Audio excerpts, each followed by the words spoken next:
Perfecto.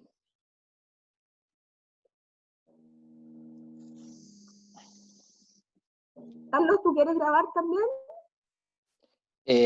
Para continuar, ahí. Te dejé como confitrión también. Ya, perfecto. ¿Ya? Sí.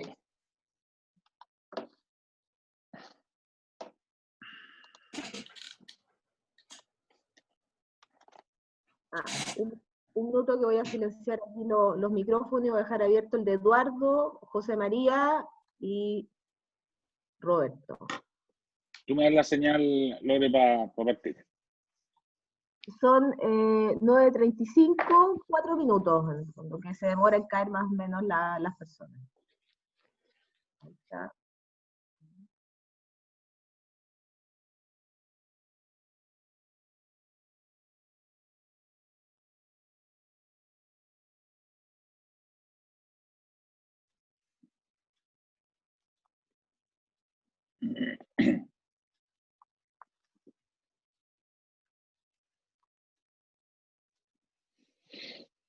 Ya, tienen activados sus micrófonos los speakers para que mantengan el silencio.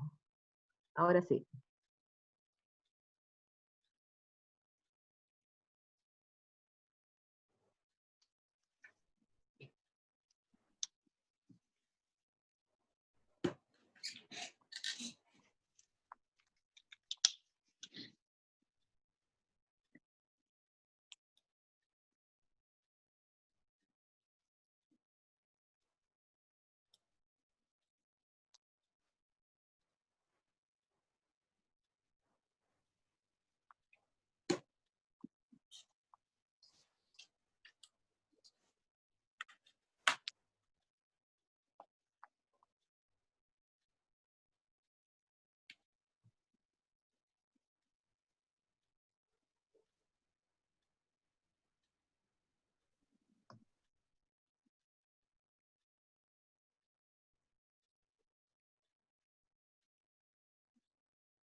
Buenos días, ¿cómo les va?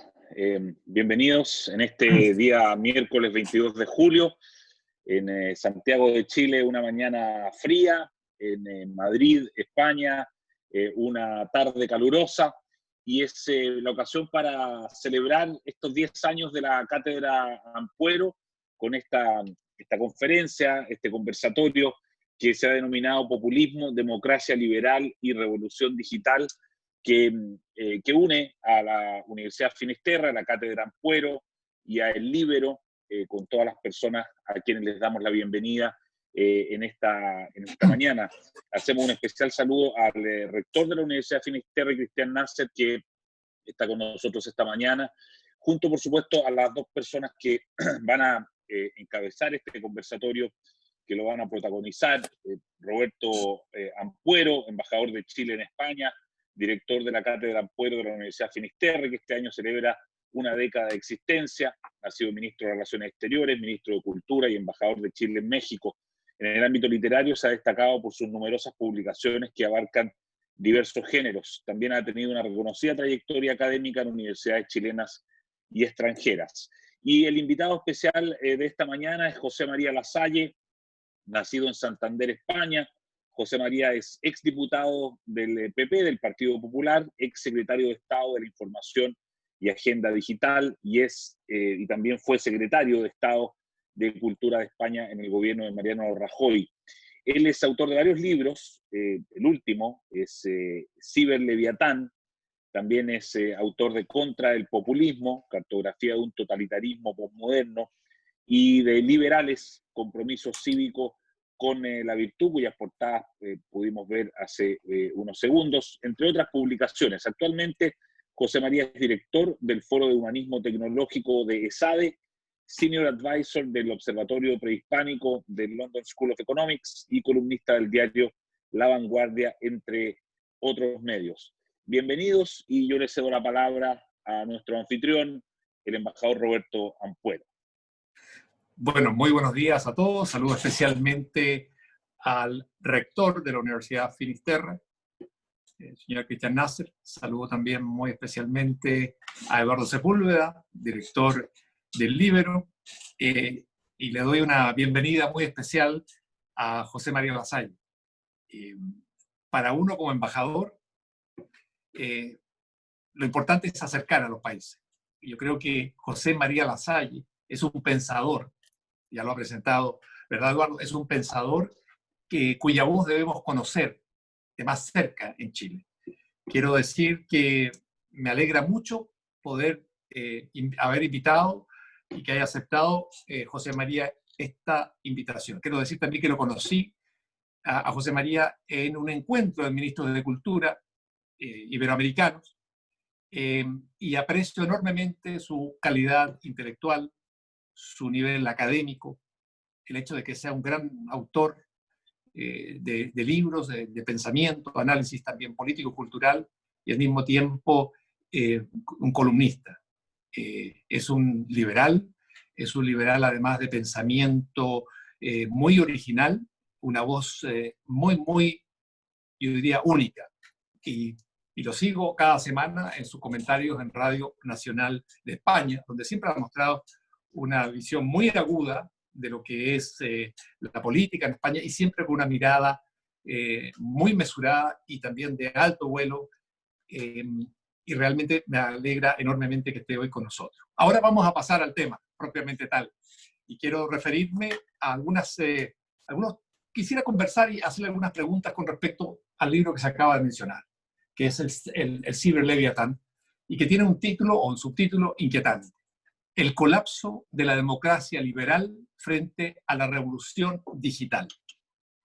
Este es un tema que en Chile vimos inicialmente, pero después, debido a lo que ocurrió en octubre del año 2019 y después por el asunto mismo de la pandemia, ha quedado un poquito desplazado. Sin embargo, esto es como las nubes, o mejor dicho, como el sol que está más arriba de las nubes. Este es un tema que, una vez que hayamos superado estas nubes y estos problemas más acuciantes, va a volver a brillar y a exigirnos respuestas con mucha urgencia.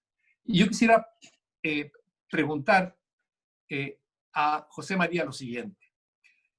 Este libro comienza con una afirmación tuya, José María, que dice: el liberalismo está en crisis y la democracia con él.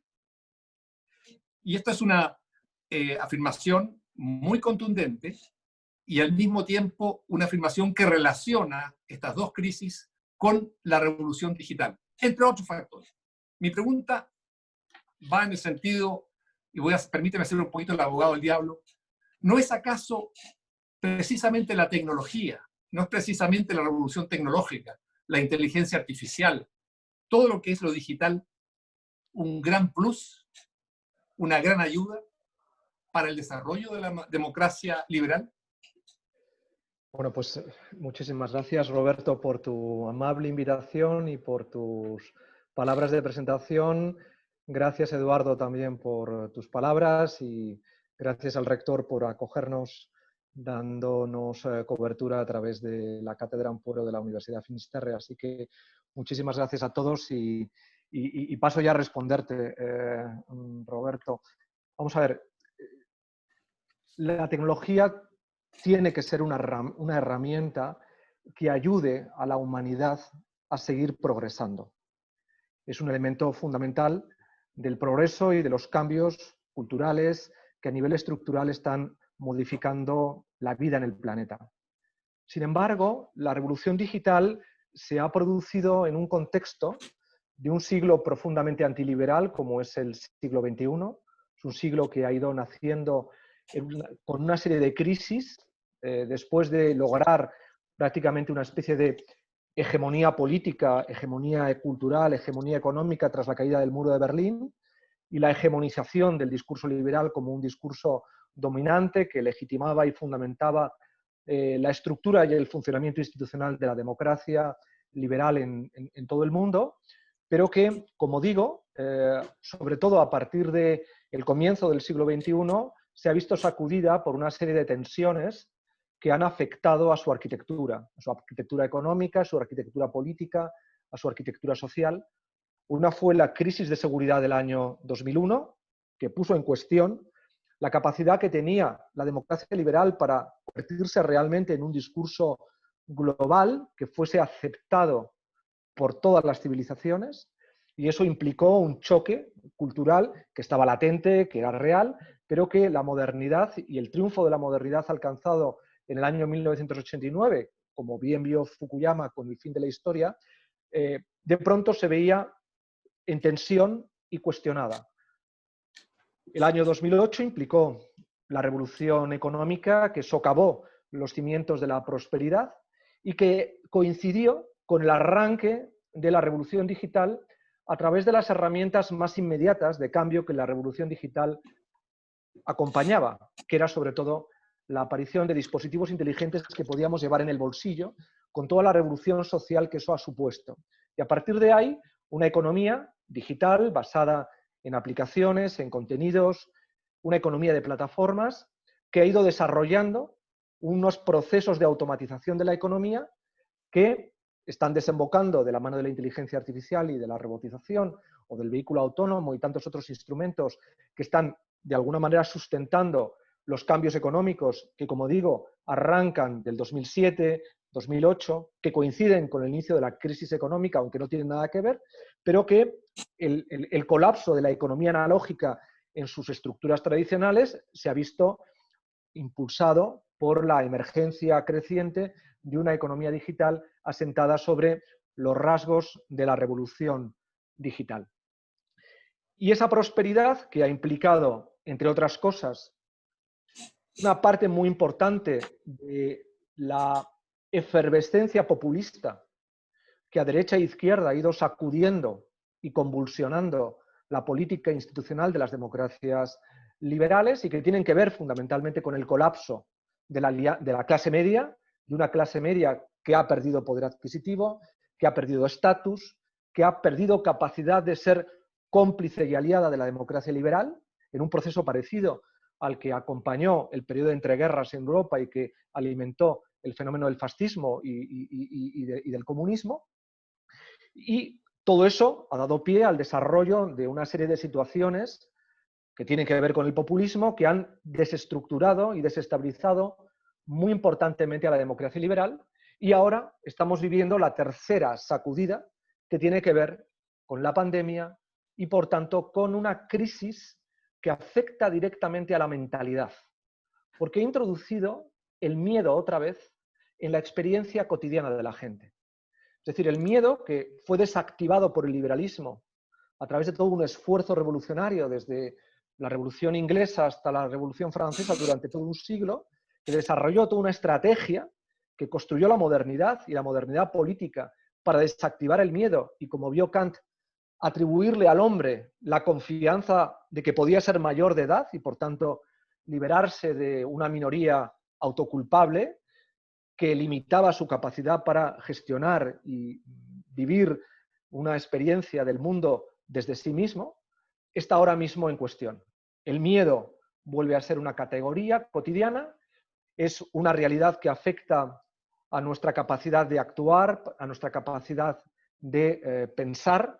Uno de los grandes problemas que tenemos en estos momentos es que vivimos sociedades que no están entendiendo lo que nos está sucediendo. Y eso afecta a una sociedad y a unas clases sociales, muchas de ellas debilitadas en su estatus y en su patrimonio, como son las clases medias, que ven que esa capacidad histórica que tenían para controlar su vida, planificarla, organizarla, escalar en su prosperidad mediante la observancia de una serie de virtudes vinculadas al capitalismo liberal y a lo que representaba la cultura política y económica de ese capitalismo liberal, se han roto. Y eso está provocando una profunda desestabilización. Y si a eso le añadimos que la revolución digital se está convirtiendo en un proceso de consumación digital de la naturaleza humana, donde se están alterando muchos de los ejes sobre los que la mente humana ha venido percutiendo y actuando sobre la realidad desde la antigüedad clásica hasta ahora, donde la centralidad de la acción tenía al hombre como protagonista, estamos empezando a vivir procesos de deshumanización muy intensos en contacto con la tecnología, que ahora mismo estamos viviendo, porque nos estamos convirtiendo en académicos online, somos trabajadores online, somos consumidores online de bienes y servicios, pero es más, estamos convirtiéndonos también en transmisores de afectos, de sentimientos, de experiencias online. Es decir, se está alterando las coordenadas espaciotemporales, conceptuales, emocionales, que acompañaban al ser humano desde la antigüedad clásica hasta hoy, y no está habiendo en todo este proceso un control democrático, una estructura de nuevos derechos, una legalidad regulatoria que garantice la preservación de la intimidad, que las estructuras que estamos creando no generen más vigilancia, más control social, etc. Por tanto, y ya te contesto definitivamente, creo que estamos en un momento en el que tenemos ante nosotros la oportunidad de que la tecnología nos ayude a construir una ciberdemocracia que implique trasvasar a una nueva normalidad los elementos que han identificado nuestra civilización democrática desde la modernidad a nuestros días, o podemos vernos expuestos a un ciberleviatán. Es decir, a un modelo jerarquizado, de control, con una capacidad de vigilancia panóptica, como no ha existido nunca en la historia. El caso chino está todos los días evidenciando que es una posibilidad que está ahí y que muchos sienten la tentación de, frente al valor de la libertad, anteponer el valor de la seguridad, sobre todo cuando la libertad no tiene capacidad para entender el mundo que estamos viviendo, y por tanto estamos ante una encrucijada histórica donde tenemos que decidir si la tecnología nos ayuda a ser mejores y a encontrar aquí una oportunidad de resiliencia que construya una ciberdemocracia, o si por el contrario estamos sentando realmente las bases para una servidumbre digital, para la vivencia de una libertad asistida por la tecnología y por tanto para padecer un modelo de tiranía tecnológica que nos va a ayudar a ser más eficientemente lo que somos y por tanto a no ser libres, porque viviremos atrapados en la celda de confortabilidad que hace que repitamos cotidianamente aquello que ya sabemos que es el producto de nuestra identidad, pero romperá toda la epistemología liberal basada en el error, en el ensayo, en la falseabilidad, etcétera, etcétera. José María, en este libro tuyo, Ciberleviatán, que desgraciadamente no alcanzó a llegar como texto impreso a Chile por la pandemia, pero que está en Kindle, y además quiero recomendar este libro que es fascinante e inquietante, porque realmente te deja allí una espinita profunda, y sabes que es un tema que está delante nuestro, algunas sociedades lo tendrán que enfrentar de inmediato, otras tienen que resolver otros temas antes de enfrentar esto, pero que está allí como una amenaza. Y aquí en este libro, en Ciberleviatán, tú utilizas un concepto que es el de la libertad asistida. Y claro, uno piensa en términos de libertad, esto ya suena muy extraño, ¿verdad? Que alguien necesite una asistencia para ejercer su libertad en una sociedad liberal, democrática. Yo, al leer esto, pensaba, por ejemplo, en que en mi celular, y como le ocurrirá a muchos, cada cierto tiempo me aparecen las imágenes, ¿verdad?, de lo que yo debo recordar, que es una selección de las fotos que yo he tomado con ese mismo teléfono, y hace un año usted tal cosa debiera recordarlas. Si tú te alegras la primera vez, después te das cuenta que hay alguien que está seleccionando esa foto, además donde se nota que tú estás pasando muy bien, ¿no? Son las donde sonríes, donde hay gente que ya tienen ubicado con la que tienes una relación frecuente. Me pasa lo mismo con Spotify y música. Cada cierto tiempo me aparece una oferta, una invitación a escuchar música que me debe gustar a mí porque ya se ha estudiado, ¿verdad?, mi sensibilidad con respecto en determinados géneros clásicos que se llaman jazz, lo tiene ubicado. Y lo mismo, o muy parecido, nos ocurre en Netflix. A eso, y perdona que haya sido tan simple, tan básico mi ejemplo, a eso, pero yo sé que va mucho más allá, te refieres con esta libertad asistida de un individuo que no puede tomar decisiones, que está dependiendo absolutamente de las orientaciones que le dé alguien que supuestamente, o realmente lo es, mucho más inteligente que uno, que tiene mucha más información y que te toma y te indica y te sugiere y te muestra el camino para las decisiones que has de tomar? Pues sí, porque detrás de todo ese diseño que has planteado hay una dinámica algorítmica, hay unos algoritmos con una serie de sesgos, con una información que están gestionando el fenotipo de comportamiento que tú tienes. Es decir, tiene una capacidad de monitorización de tu conducta que, según va evolucionando mediante casi un pixelado de datos que se superponen a tu imagen corpórea, a tus emociones, a tus sentimientos, va teniendo más capacidad para identificar lo que tú piensas. La pandemia va a suponer, por el flujo extraordinario de datos que está liberando, debido precisamente a que hemos sido capaces de salvar el confinamiento y no colapsar emocionalmente al vernos atrapados entre cuatro paredes, lo hemos salvado porque hemos tenido una ventana al mundo digital, que ha sido los dispositivos inteligentes, los iPads, las Surface, los iPhones, los teléfonos, en fin, toda la cobertura tecnológica que a través de la fibra o a través del 4G nos está cotidianamente entrando en nuestras vidas y permitiéndonos asomarnos a una realidad en la que vamos dejando una huella digital de nosotros, una huella que se ha ido agrandando en la medida en que la tecnología ha evolucionado y ha ido teniendo más capacidad para succionar esa bolsa de información que nosotros dejamos sobre nuestra identidad. ¿Qué consumimos? ¿Con quién hablamos? ¿Cómo nos relacionamos? El salto exponencial se ha producido, como decía, estos meses, cuando de pronto hemos estado durante muchísimas horas permanentemente conectados. Y ya se sabe cómo trabajamos online, con quién tenemos agregaciones grupales con los que compartimos el trabajo o con los que compartimos el ocio. ¿Y qué clase de ocio? Pero al mismo tiempo, ¿con quién compartimos los afectos? ¿Y qué tipo de afectos? ¿Quién es nuestra familia? ¿Quiénes son nuestros amigos? ¿Quiénes son las personas en las que nos apoyamos?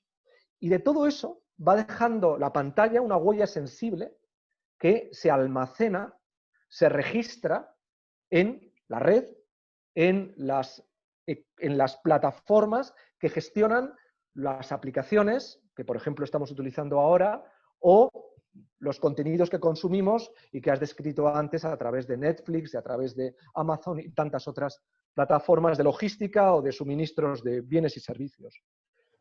Pero es que además ahora hemos sido capaces de proyectar nuestros miedos, lo que nos angustia. Ahora también el algoritmo va a poder evolucionar y convertirse en un algoritmo biométrico. ¿Por qué? Porque ha comprendido los sentimientos humanos asociados a la palabra, porque ha registrado nuestras imágenes. Ahora está registrando nuestras imágenes. ¿Cómo estamos comportándonos cuando estáis escuchando lo que yo estoy comentando? ¿Qué gestos adoptamos? ¿Qué niveles de complicidad y de ambiguación percibe en función de las ideas que se están proyectando? Etcétera, etcétera. Y toda esa información condensada, la inteligencia artificial aplicada a través de los algoritmos puede ir definiendo cada vez con más precisión quiénes somos. Y el diseño de los modelos de negocio asociados a los contenidos y a las aplicaciones de las que estamos hablando adaptan su estrategia ¿a qué?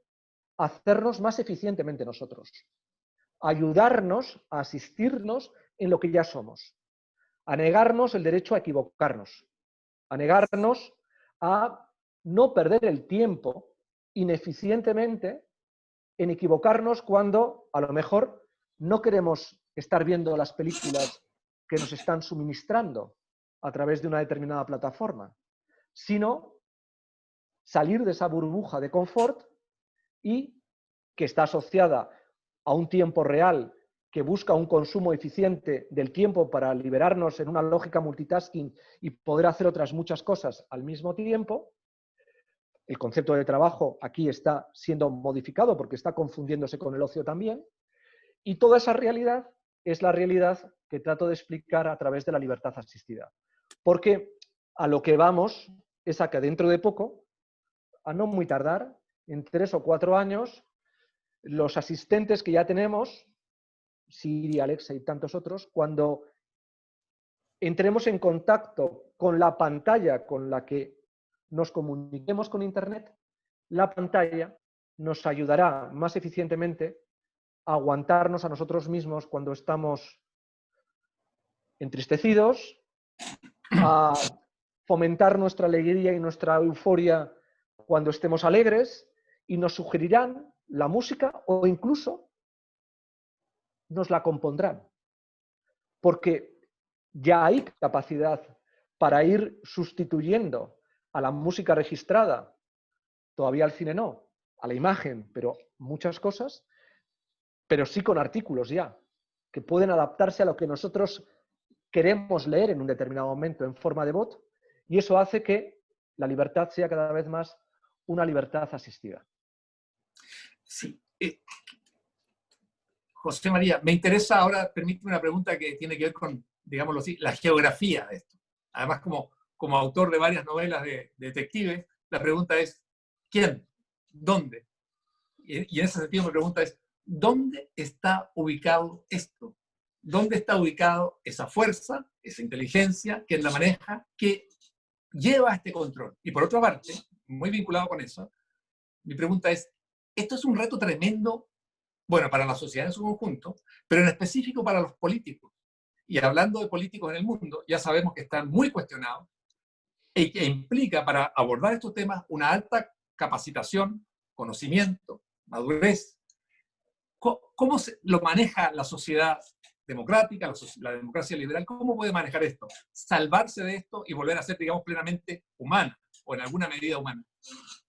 Bueno, pues reclamando lo que una sociedad democrática liberal ha exigido siempre, un control democrático sobre esto, que se traduce en la lógica republicana de la legalidad, por tanto, de la regulación y la introducción de derechos. Es decir, si no hay derechos que nos acompañen en este proceso, y no hablo de derechos analógicos porque están pensados para una vida organizada analógicamente, una realidad corpórea, sino unos nuevos derechos que, adaptados al entorno digital en el que estamos viviendo, permitan construir una ciberdemocracia o una república digital, en el sentido de que los ciudadanos tengan derechos, estén empoderados, tengan capacidad real para ser protegidos en su intimidad, tener un control sobre sus datos, reconocer, por ejemplo, un derecho a la propiedad de los datos. Es decir, por primera vez estamos desarrollando un modelo de capitalismo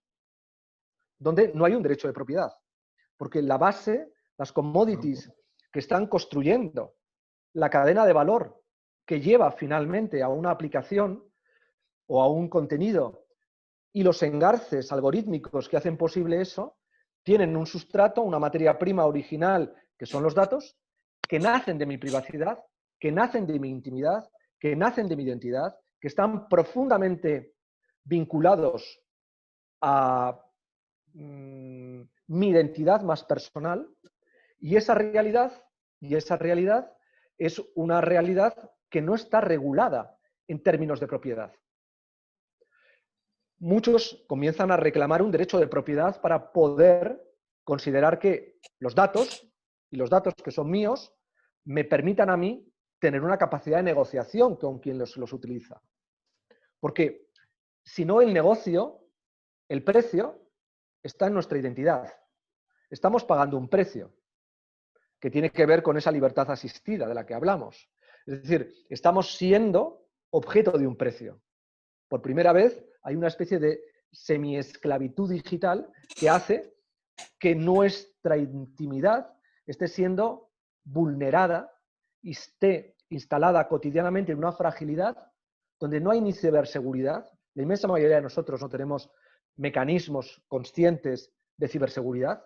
Muy poca de la gente que ahora mismo está conectada tiene cortafuegos de ciberseguridad y se ha gastado, por así decirlo, un dinero importante en su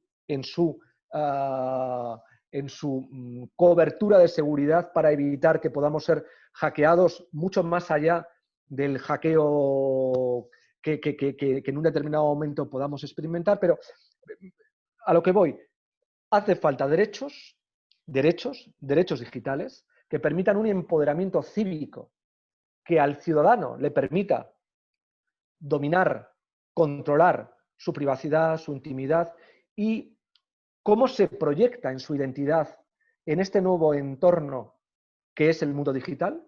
De igual manera que yo tengo unos derechos que me permiten la libertad de movimientos, la libertad de circulación, la libertad de pensamiento, el secreto de la comunicación, etcétera, etcétera. En cuanto doy el salto más allá de esta pantalla, todo eso desaparece. Y estamos viviendo más de 8 y 10 horas en contacto con la pantalla. Por lo tanto, hay un gap normativo, regulatorio, legal y de control democrático sobre esa realidad. ¿Y quién se nutre de todo eso? Respondiendo a tu pregunta inicial, pues quienes están reclamando permanentemente que al otro lado de la pantalla no haya regulación.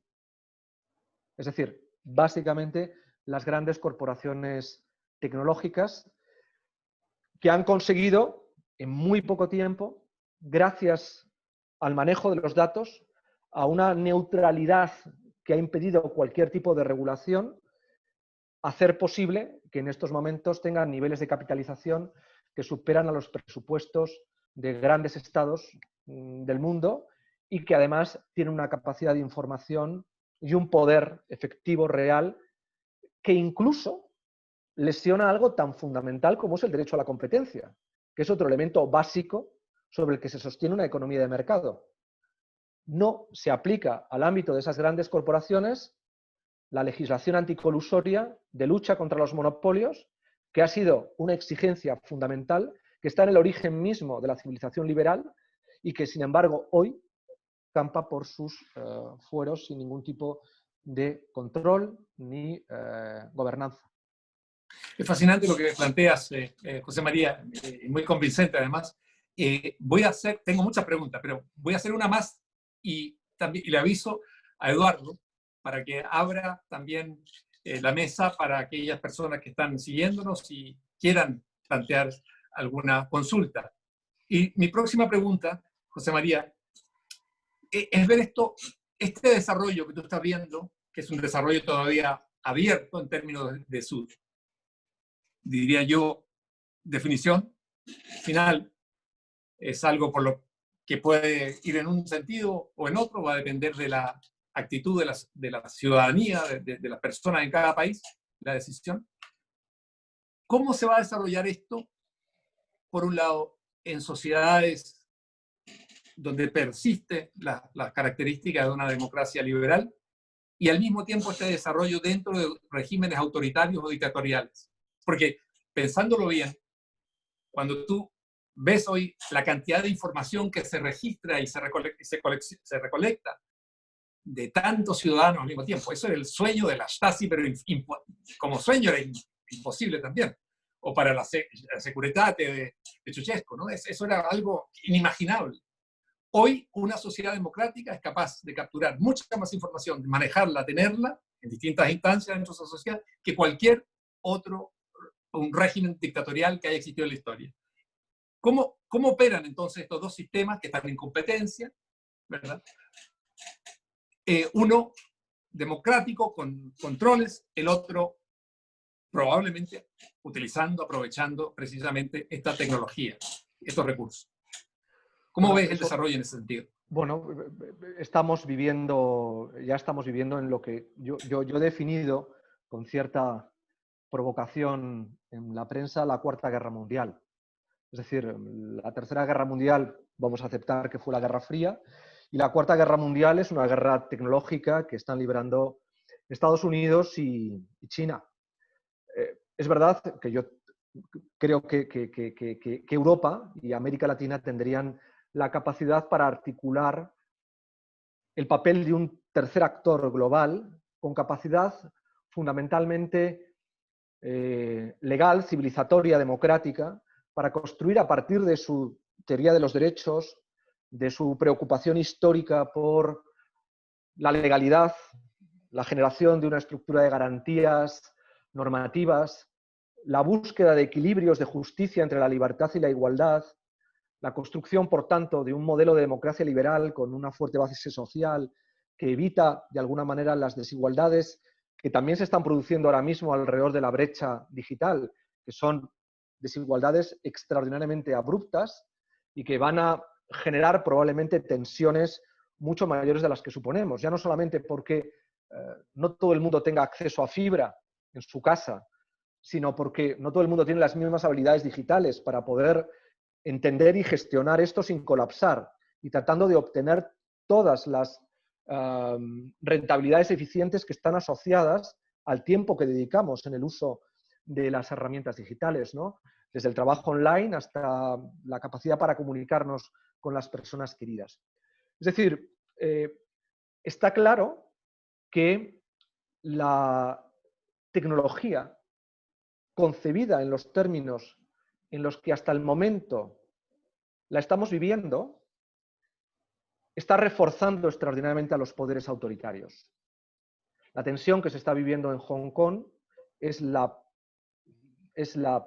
punta de un iceberg muy profundo que está percutiendo en la historia de Asia el deseo de China de convertirse realmente en la potencia hegemónica que desde una centralización absoluta de la información, un diseño algorítmico de su poder, un control hegemónico desde el Partido Comunista de toda la estructura de las corporaciones que en Shenzhen replican el modelo de Silicon Valley, pero dependientes directamente del capital del Estado, están ofreciendo un modelo eficiente de certidumbres, seguridad y control social en un contexto de eficiencia económica. Es un mal precedente para la supervivencia de la democracia liberal. Frente a eso estamos las democracias liberales. Pero las democracias liberales vivimos una fuerte tensión. Por un lado, Estados Unidos, en mi opinión, y Reino Unido, nos han abandonado. Yo, que soy tremendamente anglófilo, no me reconozco en lo que veo tanto en Estados Unidos como en Reino Unido. Creo que son víctimas, a su vez, de productos políticos del populismo con un fuerte componente neorreaccionario que están desestabilizando profundamente los cimientos y las bases de la propia democracia liberal en Estados Unidos y en Reino Unido. Y quedamos, pues, el resto de las democracias con nuestros conflictos, con nuestras problemáticas internas. Me estoy refiriendo a los países del continente europeo y de América Latina, que compartimos probablemente una experiencia muy compleja, que es vivir al borde de una especie de abismo de la Ilustración. Es decir, la Ilustración se ha puesto pegada al abismo de una situación extraordinariamente compleja donde la modernidad está inquietantemente siendo objeto de una subversión. Y eso requiere un esfuerzo de pensar la política desde registros que ya comiencen a comprender que esta nueva normalidad está para acompañarnos y no vamos a poder retornar a una normalidad previa, a que la experiencia de lo político va a tener que construir una ciberdemocracia liberal, y eso es un esfuerzo intelectual, político, constitucional que tenemos que abordar. Y que tenemos que abordar, creo, desde un humanismo tecnológico que comprenda que el hombre, como se vio en la modernidad, es el centro de las políticas públicas. Y, por tanto, la tecnología está para humanizar y no deshumanizar. Y ese yo creo que es el reto que tiene por delante la democracia liberal, sobre todo en América Latina y en Europa, porque creo que tenemos las herramientas y sobre todo una experiencia de lo político en conflicto que nos capacita para poder encontrar, no sé si las vías de salida o de solución, sino probablemente las vías para entender e ir dotándonos de capas progresivas de democracia adaptada al mundo que estamos viviendo. Pero no va a ser un esfuerzo fácil, desde luego. No lo va a ser. Gracias, José María. Eduardo, por favor.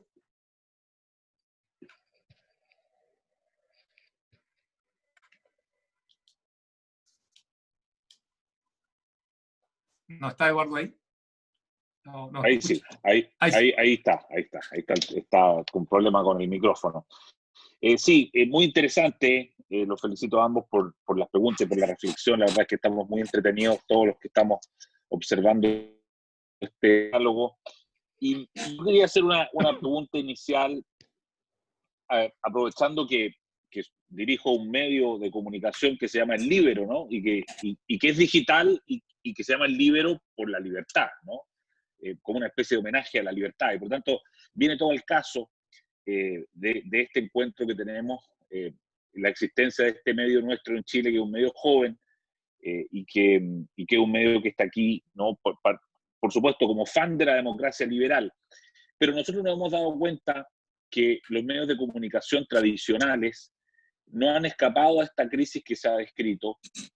De hecho, muchas veces en la historia del periodismo nosotros fijamos que este mismo hito que plantea José María, que es la aparición de los teléfonos inteligentes, marca de una manera impresionante la declinación de los medios tradicionales, los medios de comunicación tradicionales, que antes eran, valga la redundancia, los que mediatizaban, ¿no? Muchas veces las relaciones de poder entre los gobiernos, entre el capital y los ciudadanos, ¿no? Esta mediatización de los medios de comunicación tradicionales se ha ido diluyendo porque hoy día el poder se comunica casi de manera directa a través de las redes sociales, por ejemplo, con los ciudadanos, o el escrutinio que muchas veces realizaban los medios de comunicación, hoy día los realizan las propias personas, nuevamente a través de las redes sociales. Ellos, esto de la agenda setting, ¿no?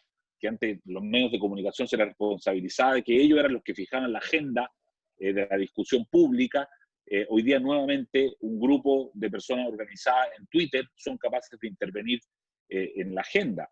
Y muchas veces, y hoy día lo estamos viviendo en Chile de una manera muy nítida, que se habla, ¿no?, de que hay una especie de brote de populismo en medio del brote de la pandemia, y que tiene mucho que ver con el rol que juegan los ciudadanos en las redes sociales, quizás de alguna manera disminuyendo el poder que tenían antes, el cuarto poder, que eran los medios de comunicación. José María, ¿cómo ves el tema de los medios de comunicación tradicionales en este contexto que estamos hablando? Bueno, en el fondo, gracias Eduardo, en el fondo, la revolución digital lo que ha planteado es una crisis de la intermediación. Es decir, uno de los problemas que ha generado la revolución digital es que ha roto los cauces de intermediación a todos los niveles.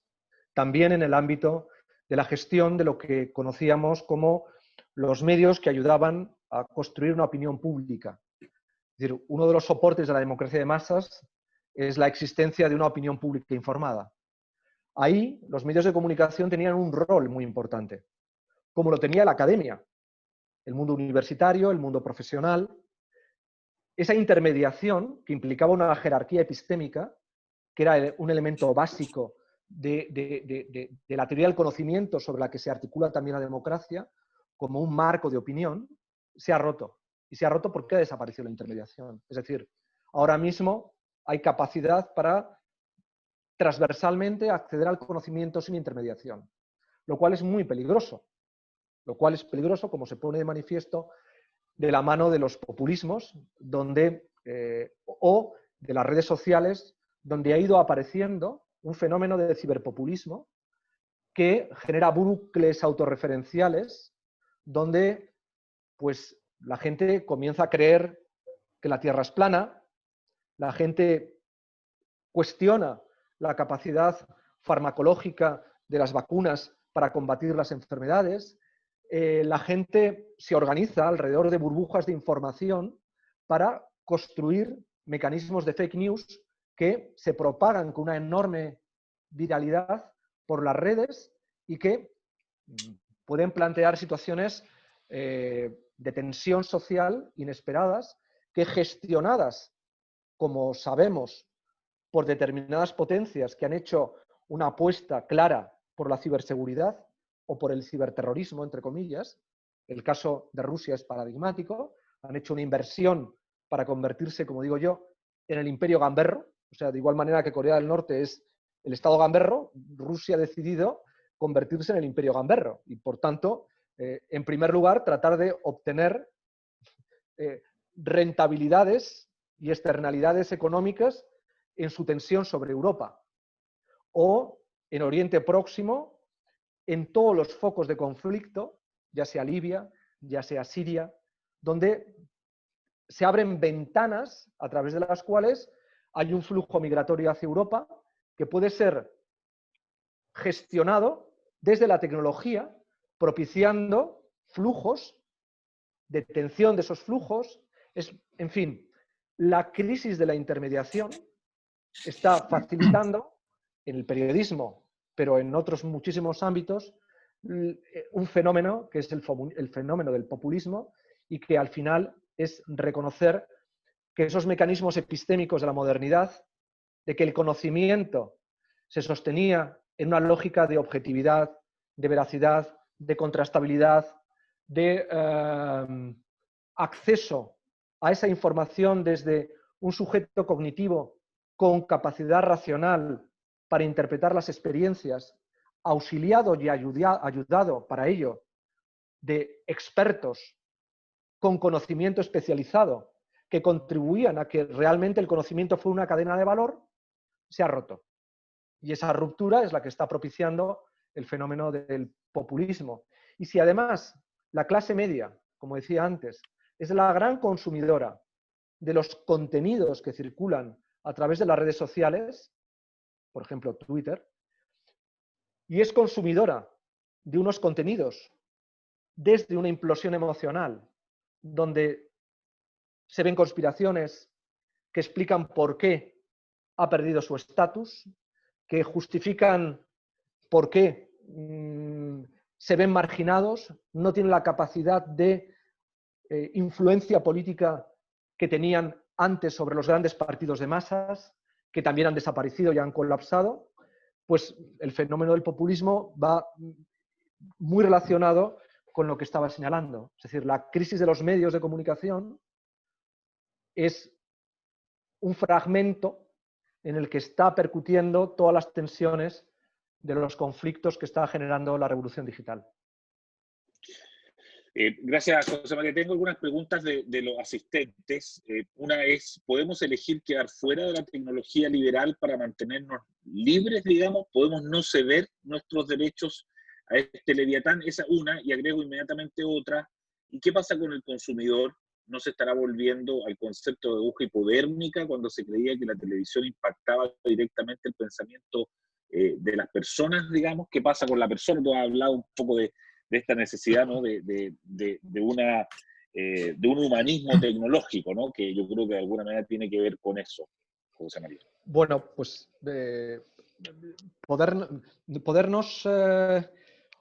podemos quedarnos libres de la tecnología.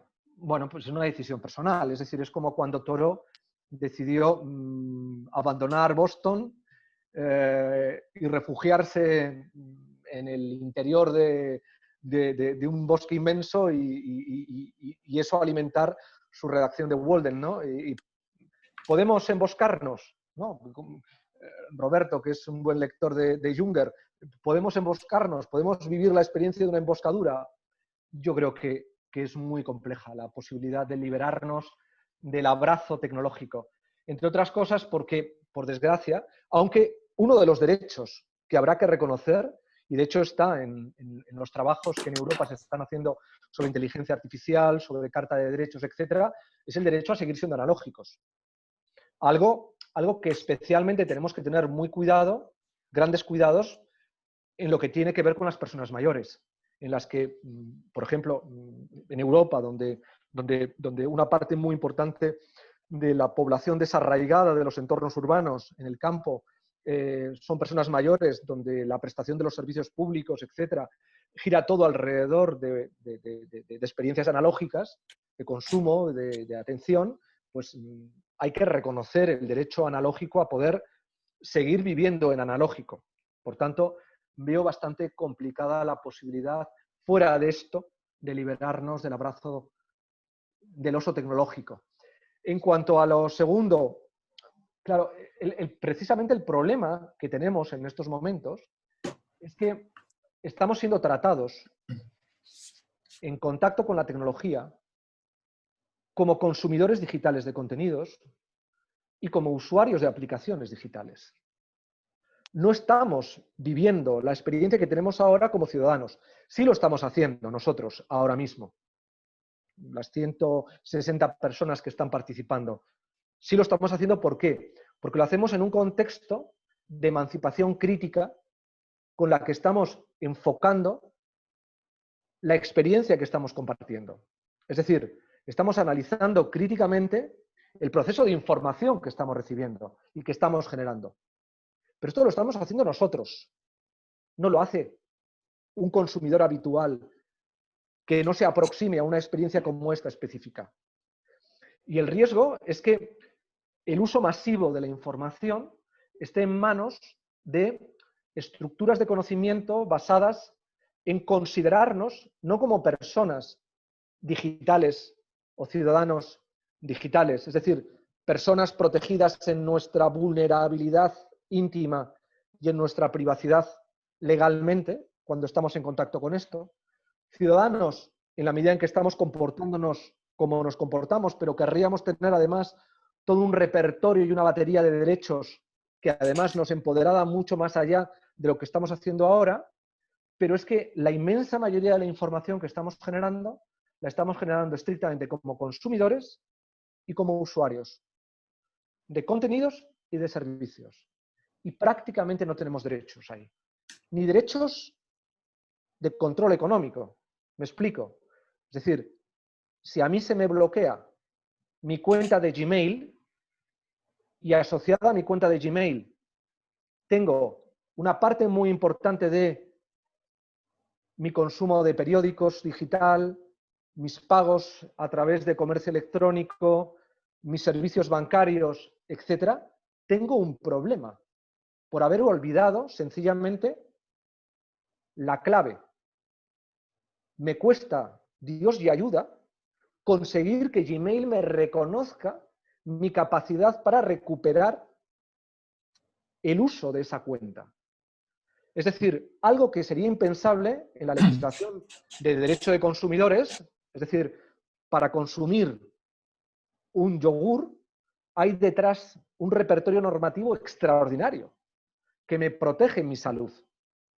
Pero para consumir contenidos digitales o ser usuario de servicios, no me protege nadie. Mantener una batalla, un pleito legal sobre la base del derecho de consumidores y usuarios aplicado al ámbito del ámbito mercantil al ámbito civil en estos temas es una batalla no ardua, es imposible porque, entre otras cosas, hay un gap normativo extraordinario. Y, por tanto, es un problema de indefensión, de descontrol y, en el fondo, de vulnerabilidad que refuerza la fragilidad de la persona en todas sus otras dimensiones. Embajador Ampuero, le cedo la palabra, porque ya estamos en los minutos finales. Sí, muchas gracias, Eduardo. Tengo una última pregunta, pero muy, muy breve, José María. En la solapa del libro Leviatán, dice allí, en términos de tu biografía, dice, en julio del 2018 abandonó la política. Y no es por mortificarte, pero me gustaría mucho saber qué significa esto, porque todo lo que tú planteas, obviamente es muy político, en el sentido grande de la política, de lo que preocupa al destino humano, la sociedad, lo que importa a la polis. ¿Cómo podemos interpretar esa frase? Esa es mi última pregunta. José María. Pues porque creo que en la política uno tiene que estar un tiempo. Yo soy un profesor universitario que en un determinado momento se encontró con la política en el camino, tenía una clara vocación política porque soy filósofo del derecho y por tanto me he dedicado a la reflexión sobre la política, hice mi tesis doctoral sobre John Locke y a partir de ahí el ámbito de mi pensamiento ha girado alrededor del pensamiento político anglosajón, pero en un determinado momento la política se puso en contacto conmigo, acepté esa experiencia, han sido 14 años, 7 años en el gobierno como secretario de Estado en distintas responsabilidades y 7 años en el Congreso de los Diputados como portavoz de Cultura y trabajando en el grupo parlamentario. Y transcurridos 14 años, cuando el Partido Popular fue desalojado del gobierno y la persona a la que yo apoyaba como sucesora de Mariano Rajoy al frente del partido, que era Soraya Sáez de Santamaría, la vicepresidenta, no fue la ganadora en el Congreso del partido, pues yo decidí abandonar la política y dedicarme otra vez a la universidad, que es donde estoy, y dedicarme a los medios de comunicación, a escribir, y sobre todo, el gran drama que yo personalmente vivía, y tú esto, Roberto, lo entiendes perfectamente, es que no tenía tiempo para leer y escribir. Y yo decidí de quedarme en la universidad, lo digo así, perdón, rector, por la butad, pero porque me pagaban por escribir y por leer, que era lo que más me podía gustar. Entonces, bueno, pues he vuelto otra vez a esto, y porque además creo, le insisto, que es, como bien vio Montesquieu, y luego inspira a Lord Acton en su famosa frase, el contacto con el poder corrompe. No corrompe desde un punto de vista del bolsillo, sino de la mentalidad. Es decir, uno acaba acostumbrándose a vivir dentro de la burbuja de la política. Y uno tiene que ser poroso y tiene que estar en contacto con la sociedad permanentemente, y la política, por desgracia, porque te exige unos mecanismos de uso eficiente de los tiempos vinculados a la política, rompe vías de comunicación y de contacto con la realidad. Y creo que es muy importante tener contacto con esa realidad. Y luego tengo la gran suerte de que, bueno, pues me he apartado de la política, pero tengo, como diría, siendo un ex drogadicto, la metadona que me permite estar en comunicación con la política, que son los medios de comunicación. Entonces, pues puedo opinar, puedo hablar y puedo tener una visibilidad a la hora de proyectar ideas y reflexión. Pero no me arrepiento para nada de haber dejado la política, y creo además que es lo mejor que he hecho en mucho tiempo. Sí. Querido José María, no sabes lo que me ha alegrado tenerte aquí participando en nuestra cátedra. Creo que puedo manifestarlo en nombre de la Universidad Finisterra y también del Líbero. No sé, ha sido enormemente provechoso a tu presencia, tus ideas, tus reflexiones, conocer del inquietante tema de tu libro, Ciberleviatán, y también estoy convencido, como integrante de la cátedra que ya tiene más de 10 años, tu participación enaltece realmente a nuestra cátedra en términos de su aporte, de la invitación a la reflexión, y también por esto que tienes tú, y lo dominas también, que es tu curiosidad intelectual permanente y la sofisticación en el planteamiento de tus ideas. Así que realmente me alegra mucho haber podido llevar tu voz, tus ideas, tus reflexiones a Chile. Y esto, tú sabes que, bueno, se abre después a otras personas que van a seguir viendo este programa. Muchas gracias. Realmente ha sido acá en Madrid una tarde muy buena para nosotros, y en Chile yo creo que un arranque de mañana muy agradable, muy interesante. Así que muchas gracias. Hasta pronto. Gracias. Nos estaremos viendo en Madrid. Pues gracias, Roberto, por la invitación. Gracias a todos y nada, pues a disfrutar, y un gran abrazo para Chile, país hermano. Hasta pronto. Hasta pronto. Gracias. Muchas gracias Gracias. Roberto, muchas gracias José María. Ha sido, como bien dice nuestro embajador, una mañana, un arranque de mañana fascinante, en un día muy noticioso también para Chile. Así es que bueno, hasta siempre, hasta la próxima oportunidad, y muchas gracias también a la Universidad Finisterre por invitarnos a participar en este encuentro. Muy buenos días. Gracias. Gracias.